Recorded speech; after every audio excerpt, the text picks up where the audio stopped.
Last Sunday, January 13, sa variety show na SOP, inabangan ng lahat ang muling pagtatagpo ni Mark at Lian. Okay. Kanina sa SOP magkasama kayo ni Lian, di ba? May dance show daw. Pero hindi mo man lang nilapitan si Lian daw. Hindi kami nagkaabot eh. Hindi kasi once na sumayaw, sayaw, di ba? Exit. Tapos ako rin dami kong ginagawa. Tatlo yung ginawa kong prod kanina sa SOP. Hindi ba uncomfortable yung gano'n na pag nagkita kayo ngayon? Once na sa trabaho, Yun yung parang sinabi ko kanina, di ba? Pag trabaho.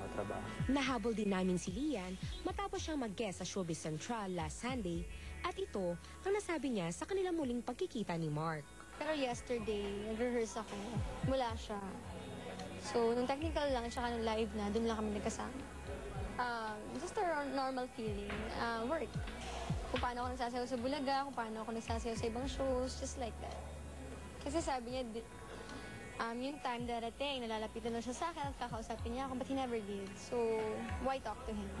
Sa gitna ng kontrobersiya, sa pagbe-break ni Mark at Lian, hindi naman may iwasang madawit din ang pangalan ni Mark sa pag-amin